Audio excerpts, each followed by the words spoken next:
Hi friends, welcome to my channel. ఈరోజు video చాలా ఇంట్రెస్టింగ్గా ఉందండి. వీడియోని ఎక్కడా స్కిప్ చేయకుండా ఎండ్ వరకు చూసేయండి. మనీష లక్ష్మి గుచ్చి టెన్షన్ పడుతుండగా అంత టెన్షన్ పడడం ఎందుకు, భాస్కర్ దగ్గరికి వెళ్ళి లక్ష్మి గుచ్చి ఎంక్వైరీ చేస్తే అయిపోతుంది కదా, మనం వస్తున్నామని భాస్కర్కి ఒకసారి కాల్ చేయి అని అంటుంది దేవయాని. అలాగే ఆంటీ, లక్ష్మి గుచ్చి లక్కీ వాళ్ళ మదర్ గుచ్చి తెలుసుకునే వరకు నాకు నిద్ర పట్టేలా లేదు. లక్కీ వాళ్ళ మదర్ లక్ష్మి వేరు వేరు అని తెలిసే వరకు నాకు ముద్ద కూడా దిగడం లేదంటే ఇప్పుడే భాస్కర్కి కాల్ చేస్తాను అంటూ భాస్కర్కి కాల్ చేస్తుంది మనీష. ఇక మేము నీతో కాస్త పనుంది, ఇప్పుడు అక్కడికి వస్తున్నాం అని మనీష అంటుండగా, అయ్యో మేడం, సార్ నన్ను బిజినెస్ పని మీద హైదరాబాద్ పంపించారు మేడం, రేపటికల్లా వచ్చేస్తాను, వచ్చాక కలుస్తాను అని భాస్కర్ అంటుండగా ఇక ఫోన్ని స్పీకర్ ఆన్ చేస్తుంది మనీష.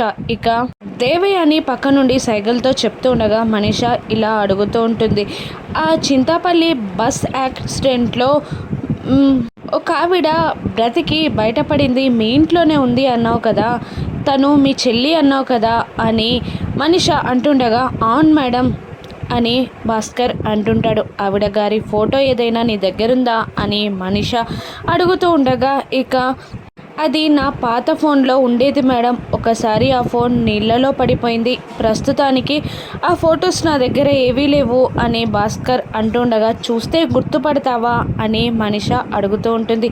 అన్నాళ్ళు మాతో కలిసింది మేడం, ఎలా మర్చిపోగలను, మర్చిపోలేను, చూస్తే గుర్తుపడతాను అని భాస్కర్ అంటుండగా, అయితే రేపు వచ్చాక మేము నిన్ను కలవడానికి వస్తాం భాస్కర్ అని చెప్పి కాల్ కట్ చేస్తుంది మనీష. ఇక ఏంటంటే అలా అడగమన్నారు కానీ మన దగ్గర ఉన్న ఫోటో భాస్కర్కి చూపిస్తే ఇక భాస్కర్కి లేనిపోని అనుమానాలు వస్తాయి కదా అని మనీష అంటుండగా, అలా కాదు, మనం డైరెక్ట్గా ఫోటో చూపించకుండా భాస్కర్ చెప్పే గుర్తుల ద్వారా స్కెచ్ వేయిస్తున్నట్టు యాక్టింగ్ చేస్తూ లక్ష్మి ఫోటోని స్కెచ్ ద్వారా మనం ఆల్రెడీ గీసి పెట్టుకొని ఫైనల్గా అప్పటికప్పుడు గీస్తున్న స్కెచ్ రిజల్ట్ మనం గీసిన లక్ష్మి ఫోటో స్కెచ్ని చూపెడితే భాస్కర్ గుర్తుపట్టాడో లక్కీ వాళ్ళ మదర్ లక్ష్మి, లేదంటే మనకు టెన్షన్ ఉండదు అని దేవయాని అంటుండగా, అవునండి మీరు చెప్పింది నిజమే, ముందుగా లక్ష్మి స్కెచ్ని గీపియాలన్నమాట అని మనీష అంటూ ఉంటుంది. ఇక కార్లో వివేక్ లక్కీ జున్ను ఇంటికి వస్తూ ఉంటారు. ఇక మరోవైపు లక్ష్మి జున్ను కోసం పాపం అర్జున్ చాలా కష్టపడి వంటలన్నీ చేస్తూ ఉంటాడు. ముందుగా పాస్తా, ఆ తర్వాత మంచూరియా లాంటి ఫ్రై ఐటమ్స్ కూడా కష్టపడి తానే వెజిటేబుల్స్ కట్ చేసి మరీ డీప్ ఫ్రై చేస్తూ ఫుడ్ అంతా ప్రిపేర్ చేస్తూ ఉంటాడు అర్జున్. ఇక అది చూసి వాళ్ళ అమ్మగారు వసుంధర గారు ఇలా అంటుంటారు చలమయ్యతో, ఏంటి అర్జున్ జున్ను కోసం చేస్తున్నాడా, లక్ష్మి కోసం చేస్తున్నాడా, వాడి మనసులో ఏముందో తెలియట్లేదు, వాడి మనసులో ఏదుందో తెలిస్తే కాస్త బాగుండేది, వాడి మనసులో లక్ష్మి ఉందని తెలిసినా మనం ఆశపడడానికి బాగుండేది అని అంటుండగా, ఖచ్చితంగా అర్జున్ బాబు గారి మనసులో లక్ష్మి అమ్మగారు ఉన్నారు, లేదంటే ఇంత కష్టపడి చేయరు, అయినా లక్ష్మి అమ్మగారు అర్జున్ బాబుతో సహా వంట చేస్తే బాగుండేదేమో అని అంటుంటాడు చలమయ్య. నీ ఆశలకి అంతు లేకుండా పోతుంది, నీకు పని లేనట్టుంది, వెళ్ళి పని చేసుకో అని అంటుంది వసుంధర. ఇక అలాగే అమ్మగారు అని అంటూ చలమయ్య వెళ్ళిపోతాడు. ఇక లక్ష్మి అర్జున్ దగ్గరికి వచ్చి, ఏంటండి మీరు చాలా కష్టపడుతున్నట్టున్నారు, నేను చేసేదాన్ని కదా అని లక్ష్మి అంటుండగా, ఒక్కొక్కసారి చేసే కష్టంలో కూడా సరదా సాటిస్ఫాక్షన్ ఉంటాయి లక్ష్మి, నాకు కష్టం ఏమీ లేదు, ఈరోజు మీరందరూ రెస్ట్ తీసుకోవాలి, నేను చేసి పెట్టాలి, మీరు తినాలి అంతే అని అర్జున్ అంటుంటాడు.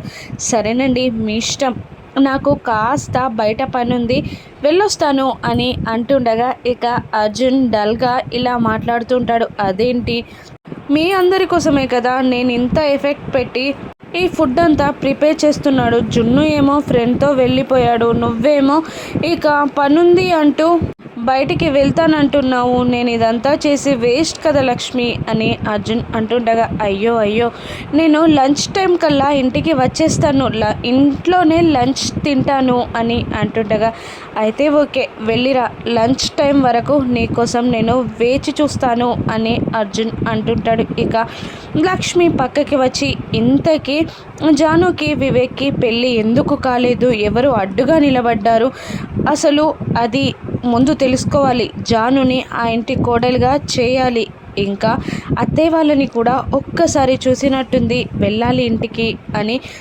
లక్ష్మి మనసులో అనుకుంటూ అక్కడి నుండి బయలుదేరుతుంది. ఇక మరోవైపు ఇంటికి వస్తున్న వివేక్కి జానుని కూడా ఇంటికి తీసుకెళ్ళాలి అని అనిపించి జాను ఇంటి ముందు కార్ ఆపి లక్కీతో, మీరు బాగానే ఉన్నారు, హ్యాపీగా ఇద్దరు ఫ్రెండ్స్ అయిపోయారు, ఒకరింటికి ఒకరు వెళ్తున్నారు, మీ ఇద్దరి ఫేవరెట్ టీచర్ జానుని పాపం అలా వదిలేశారు, పాపం ఈరోజు సండే కదా, కాస్త ఇంటికి పిలిచి ఫుడ్ పెట్టి అలా పంపించేద్దామన్నా జాసే లేదు మీకు అని లక్కీని వివేక్ అంటూ ఉండగా, అయ్యో ఐడియా రాలేదు బాబాయ్ అంతే అని అంటూ ఉంటుంది, అందుకే కదా ఇక్కడ కార్ ఆపాను అని అంటూ, నేను ఫోన్ చేసిస్తాను నువ్వు మాట్లాడు అని అంటూ జానుకి కాల్ చేస్తాడు వివేక్. ఇక వివేక్ అనుకొని ఫోన్ లిఫ్ట్ చేసి, ఏంటి ఎందుకు కాల్ చేసావు, నాతో నీకేం పని అని జాను తిడుతూ ఉంటుంది. ఇక లక్కీ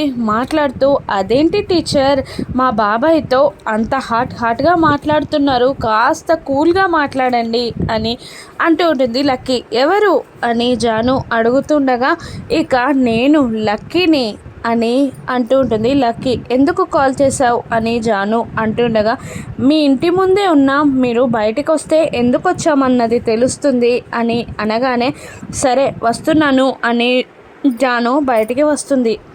ఏంటి ఇక్కడికి ఎందుకు వచ్చారు మీరందరూ అని జాను అడుగుతుండగా, ఈరోజు సండే కదా టీచర్, మాతో పాటు మీరు మా ఇంటికి రావాలి అని అంటుండగా, అమ్మో ఆ ఇంటికా, నేను రాను అని జాను అంటూ ఉంటుంది. రావచ్చు కదా జాను అని వివేక్ అంటుండగా, అక్కడికి వస్తే ఏం జరుగుతుందో నీకు తెలుసు అని వివేక్ని అంటూ ఉంటుంది జాను. ఇక లక్కీ, దేవయ్య నీకు వచ్చే కదా మీ టెన్షన్, నేనున్నాను కదా మేనేజ్ చేయడానికి, వెళ్దాం పదండి అని అంటుండ జాను మాట్లాడకపోవడంతో ఐడియా అంటూ లక్కీ జున్ను ఇద్దరూ కలిసి జానుని బలవంతంగా కారులోకి ఎక్కించేస్తారు. ఇక జాను చేసేది లేక కారులో ఎక్కి కూర్చుంటుంది. ఇక కారులో ఎక్కి కూర్చోగానే వివేక్ కార్ని స్టార్ట్ చేసి పోనిస్తూ వెనకాల సీట్లో ఉన్న జానుని చూస్తూ ఇలా అంటూ ఉంటాడు, ఒక్కొక్కసారి నువ్వు మాటలతో వినవన్నమాట, ఇలా చేష్టల్లో చూపించాలన్నమాట అని అనుకుంటూ ఉండగా జాను కోపంగా చూస్తూ ఉంటుంది వివేక్ని.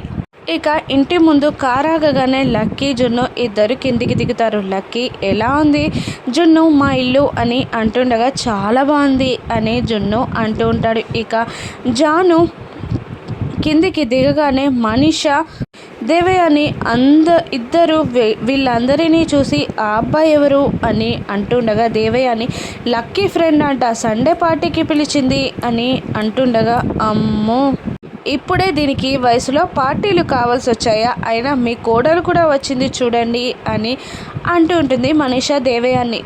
అది నా కాలి కోటికి కూడా సరిపోదు, అది నా కోడలేంటి, నేను జీవితంలో దాన్ని కోడలిగా ఒప్పుకోను, అయినా దాన్ని ఏం చేస్తానో చూడు అని అంటూ మనీషా దేవాని కోపంగా ఇంట్లోకి వస్తూ ఉంటారు. ఇక అప్పటికే జున్ను లక్కీ ఇద్దరు అరవింద దగ్గరికి వెళ్ళిపోగా, జున్ను హాయ్ అండి అని అరవిందాని పలకరిస్తూ ఉంటుంది. హాయ్, ఎలా ఉన్నారా గడుగ్గా, బాగున్నావా అని అరవింద అంటూ ఉండగా, ఇక బాగున్నానండి అని అంటూ ఉంటాడు జున్ను. నన్ను గుర్తుపట్టావా అని అరవింద అడుగుతుండగా, ఎందుకు గుర్తుపట్టలేదు, ఆ రోజు స్కూల్లో లక్కీ మిమ్మల్ని నాకు పరిచయం చేసింది కదా, ఆశీర్వదించండి అని అంటూ అరవింద కాళ్ళపై పడతాడు జున్ను.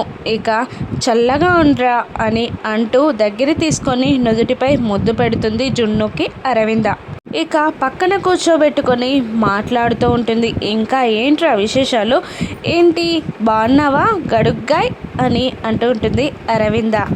బాగున్నానండి అని అంటూ ఉండగా, ఇక లక్కీతోనే ఫ్రెండ్షిప్ చేస్తావా, మాతో ఫ్రెండ్షిప్ చేయవా నువ్వు అని అంటుండగా, నిజానికి చెప్పాలంటే నాకు పెద్దవాళ్ళతో ఫ్రెండ్షిప్ చేయడం చాలా ఇష్టమండి అని అంటూ ఉంటాడు జున్ను.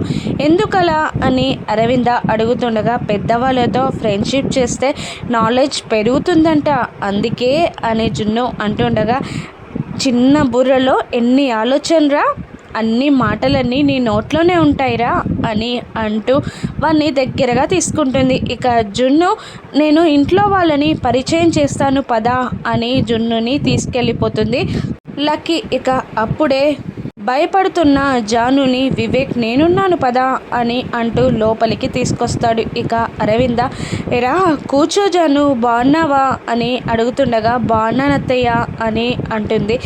జాను, కలిసినప్పుడు బాగున్నానని చెప్పడం కాదు, అప్పుడప్పుడు ఇంటికి వస్తే నువ్వు బాగున్నావా బాధలో ఉన్నావా మాకు తెలుస్తుంది అని అరవింద అంటూ ఉండగా, ఇక ఈ ఇంటికి ఎలా వస్తానత్తయ్య, ఏ బంధం ఉందని, ఏ అధికారం, ఏ హక్కు ఉన్నాయని నేను రాగలను అని జాను అంటుండగా, ఇది మీ అక్కిల్లు, మీ అక్క మీద మాకెంత అభిమానం ప్రేమ ఉన్నాయో నీ మీద కూడా అంతే ఉన్నాయి. ఇక మీ అక్క లేదని, ఈ కుటుంబంతో బంధం తెగిపోయిందని నువ్వు ఒక్కసారి కూడా ఆలోచించకు. నువ్వు ఎప్పుడు అవసరం ఉంటే అప్పుడు ఇంటికి రావచ్చు జాను అని అంటూ ఉంటుంది అరవింద జానుని. ఈ మాటలన్నీ వింటున్న దేవయాని, అక్క దీన్ని నెత్తి మీద పెట్టుకుంది కాబట్టే ఇంకా ఇది నా నెత్తి మీద తాండవం చేస్తుంది అని అంటూ ఉంటుంది మనీషాతో. అరవింద జున్నుని ముద్దులాడడం కూడా మనీషకి దేవయానికి నచ్చదు. ఇక మిత్ర దగ్గరికి లక్కీ జున్నుని తీసుకెళ్తుంది. ఇక హాయ్ అంకుల్ అని అంటూ జున్ను మిత్రకి షేక్ హ్యాండ్ ఇస్తాడు. ఇక మిత్ర జున్నుకి షేక్ హ్యాండ్ ఇవ్వలేక ఏం చేయాలా అని ఆలోచిస్తుండగా, ఫస్ట్ టైం జున్ను మిత్ర కలవడం ఆ రోజు షేక్ హ్యాండ్ ఇవ్వనప్పుడు జున్ను అన్న మాటలు మిత్రకి గుర్తొచ్చి, అమ్మో వీనికి ఇప్పుడు షేక్ హ్యాండ్ ఇవ్వకపోతే మళ్ళీ యుద్ధమే మొదలు పెడతాడు, ఈ యుద్ధం అవసరమా అని మిత్ర మనసులో అనుకొని జున్నుకి షేక్ హ్యాండ్ ఇస్తాడు మిత్ర. ఇక కన్న తండ్రి కదా, కన్న బంధం ఎక్కడ పోతుంది. జున్నుకి షేక్ హ్యాండ్ మిత్ర ఇవ్వగానే మనసులో ఏదో కలవరం మొదలవుతుంది. ఇక జున్ను చేయిని మిత్ర వీడాలి అనిపించదు. వీడబుద్ధి కాక అలాగే పట్టుకొని ఉంటాడు మిత్ర జున్ను చేయిని. ఇక వేరే వాళ్ళను పరిచయం చేస్తాను పదా అని జున్నుని లక్కీ లాక్కెళ్తూ ఉండగా, ఇక మిత్ర జున్ను చేయిని వీడలేక వీడుతూ ఉంటాడు. ఇక మరోవైపు లక్ష్మి బురకాలో ఇంటి ముందు దిగుతుంది. ఇక గేటు దగ్గరికి వచ్చి తన బురకాని తీసి ఇంటిని చూస్తూ ఉంటుంది. ఇక ఇంట్లో వాళ్ళతో తనకున్న అనుబంధాలు అన్నీ గుర్తొస్తూ ఉంటాయి. ఇక తను మిత్ర కలిసి ముగ్గు వేయడం, ఆ తర్వాత మదర్స్ డే రోజు అరవిందతో జరిగిన సన్నివేశాలు, జయదేవ్ నందన్ తనని కూతురుగా భావించడం, ఇంకా చాలా ఒకసారి లక్ష్మిని ఇంటి నుండి గెంటేస్తే మిత్ర తనకి తోడుగా ఉండడం అన్నీ గుర్తు తెచ్చుకొని లక్ష్మి బాధపడుతూ ఉంటుంది. ఇక అప్పుడే అరవింద ఫోన్ మాట్లాడుతూ బయటికి వస్తూ ఉంటుంది. ఇక గేట్ దగ్గర ఎవరో ఉన్నారు అని అరవింద గమనిస్తూ ఉంటుంది. ఇక లక్ష్మిని అరవింద చూస్తుందా. లక్ష్మి లంచ్ ఎక్కడ చేయనుంది, ఈ ఇంట్లో చేయనుందా, అర్జున్ దగ్గర చేయనుందా, అర్జున్ లక్ష్మి లంచ్ చేయనందుకు ఫీల్ అవుతాడా, ఏం జరగనుందో రాను ఎపిసోడ్స్లో చూద్దాం. Thank you for watching.